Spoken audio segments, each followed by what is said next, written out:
it has to be reported to the IRS automatically. Yeah. Again, if you have a side hustle on like Stripe because you're selling crap on Etsy, if you have more than $600 worth of a payout, the IRS will know. But this fucking douchebag can have a charity, quote unquote, for like 9 years or whatever the hell you guys said, and nobody notices. It's up to other YouTubers to figure out what's going on, actually. That's why the IRS is fucking evil. There, that's my rant, sorry. Forward. No pushback from me there. The IRS is fucking wild. Especially now that they're able to employ lethal force. When you sign up for the IRS or whatever, when you go for the job interview, they give you a stapler and a gun. How does that work? Like, do you have to take mandatory firearm training?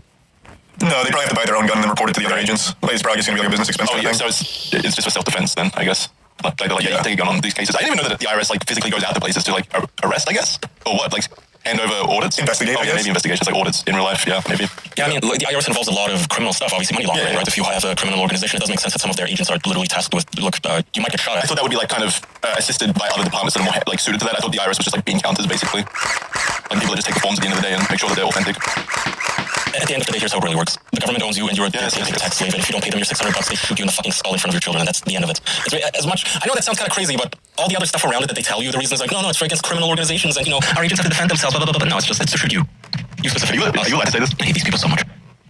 The IRS is going to investigate Kai now. Just I'm in America now. If they're willing to kill you, they're willing to deport you. You're gonna get swatted. Be careful. Let's move on to something more fun. Jackson told me before we started the show that you have some funny quotes pulled. Oh yeah, so I didn't want to do this. Before I get swatted.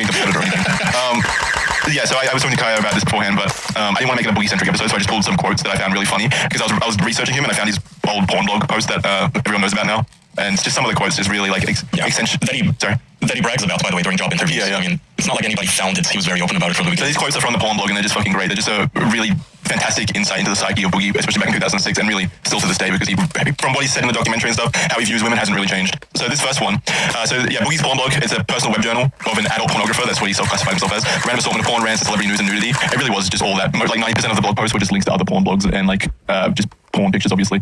And so these are films. So just for some clarification, 2006, Boogie was a 33-year-old man. He was running this porn site from his home. This was around the same time that YouTube started? Probably 3 years older. Yeah. And to clarify, by the way, in 2006, he was still 13 years older than his girlfriend is today.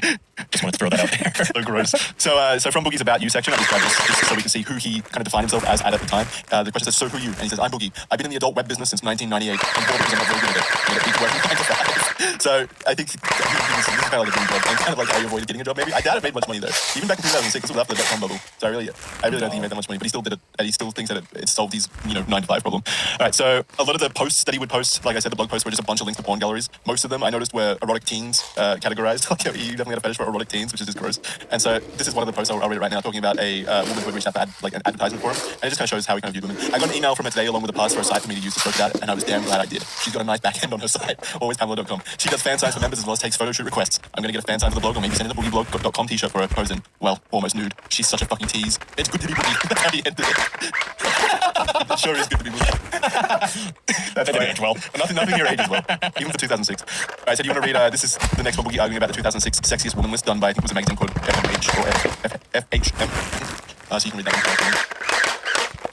one. Okay. The year 2006. The list. Top 100 sexiest women. The problem? FHM has lost its goddamn mind. The number one girl? Are you ready for this? Scarlett Johansson. Now let me say that I thought she looked tolerable in that Lost in Translation film, and certainly she's probably better looking than a lot of women, but number one? Please. What in the fuck? I mean, yes, I know this was from a reader poll, and people who read FHM can't really be held accountable for taste. They read FHM after all. But this woman doesn't deserve to be called sexiest woman in the world. Let's forget that there are women with better bodies and faces and hair doing porn. Shit, forget the fact that there's a girl with a better body sleeping in my fucking bed right now. Right. Let's just focus on the women in Hollywood. Read more about the top 100 sexiest women for 2006 here, and while you're there, try and figure out how the fuck Keira Knightley even gets work, considering she looks like she just crawled out of a concentration camp. Set these plastic, fake, bullshit, ugly, and nasty Hollywood wenches out of your mind, and let your manhood tell you who the real sexiest woman of 2006 is. So yeah, he really didn't like Scarlett Johansson. He was very opinionated about Was that it. No, back to that, sir. I don't know what the fuck He's always been invested. I don't know what he's talking about. Also, he was lots of time. What was not his name? He back to LA 10 at that point. Was that sticking to that because I find it hard to read? No, there's no way. Because he wouldn't have had the $40,000 to spend a year on it. Alright, so this next one is a fantastic one. He's a purveyor of fleshlights. I think, Charlie, you should read this one because you guys are kind of connected on the whole fleshlight thing. Sure. Yeah, that's what I was thinking too. I think personally, my fleshlight is a bit better than being with a woman in some ways. No offense. I figured I'd list the reasons. 1, it's tighter. 2, it sucks without complaining. 3, it swallows at least as deep as it can go. 4, when you're done, you can just lock it in a dark place and it can't complain. 5, no need to reciprocate, but ultimately, I just flat out think it feels different, and in some ways better than the real thing. Honestly, there's nothing like it. It's like the first time you pop Mary Lou's cherry at 18, or sinking it into your girl's butt for the first time. Not too tight, but oh so right. What the fuck is that? This reads exactly like a 14-year-old lying Yes, about exactly. sex before to his friends. Like, I know what boobs feel like. They're like balloons filled with sand. It's so hard to imagine him at, like, he's 32 when he's writing this shit. This is like 14-year-old fan fiction. What? That's like the first time you post Mary Louise Cherry at 18? Or sinking into a girl's gut? Sinking into her butt. Not too tight, but oh so right. What is wrong with you? Oh. What does that have to do with a fleshlight? This is amazing. Do we know how, is that like an actual confirmed time that he has surgery? I have no. There's so many different stories from Boogie's past, but it's hard to keep track of what is and isn't real. I know, I'm not looking for what he said. I wonder if there's just anyone else who's ever said. Alright, so this next one is, I think, my favorite one. It's Boogie at 32 talking about getting a real job, and this is hilarious given that the documentary also mainly into this territory. He goes full anime here. Who wants to take this one? Or do you want me to read it? It's up to you guys. You do it. The fact that I'm crazy is no stranger to the good stuff at Evil Squared. I think that was another forum that he was working on at the time. Nor is it a strange concept to anyone that reads this site or has viewed my videos. I am, for all intents and purposes, batshit crazy. The past week or so has been different for me. This next week will be doubly so. Out into the real world, looking for real work at a real workplace. Hopefully landing a job this week. At the same time, these normal activities, normals in like quotation marks, these normal activities remind me exactly how insane I am. I wonder if the people interviewing me know what's going on under the surface. While I'm applying for a job, entering your data, or taking your orders, or speaking to your customers, do you know that I during the previous weekend we all got together and smoked weed, drank and fucked? Does she know how many orgies I've been to or arranged? Does she know how many girls I watched fucked or fucked myself? Does she know that I'm a monster? Does she know Does she know that I have internet sites that are so disorientating that it would make Satan blush? Does she know that I film more sex than she's likely to have had? Jesus Christ, Boogie. You are such a fucking loser. He sounds like that. There's an arcade mode, whatever, that That's whole exactly what anime monologue guy. yeah. It's like they go full anime when they're in the role. Also, he smoked weed. He smoked weed, drank, and fucked. This guy's insane. I mean, this is just depravity. Satan would be jealous. Has Satan ever drank alcohol and had sex? I don't think so. No, he's not the kind of guy. He's straight edge. He wouldn't do That's that. just so funny. This is how he actually pictures himself. He's just trying to impress people on his blog. It's so fucking stupid. It's so sad. Yes. He does the same thing today, still.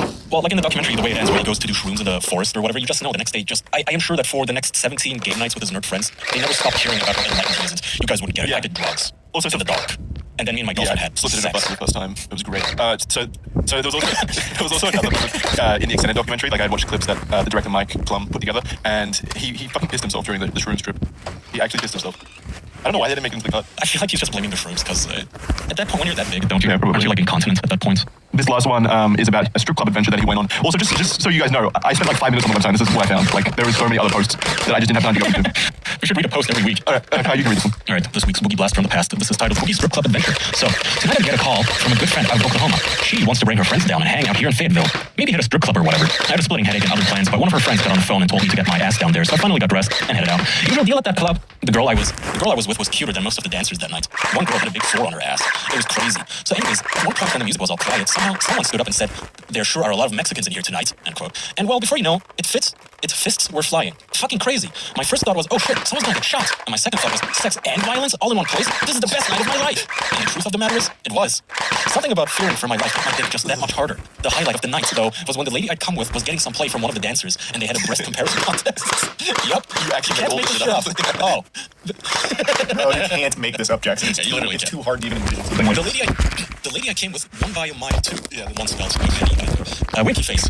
One girl there was really sweet. One of the strippers. She said she was new and told me her real name. She held my hand when I took her. She showed me her vagina and smiled. Why did he at least like imagine like I like her a lot. Or fucking her or something? He said she showed me her vagina and smiled. That's the best you can do, Boogie.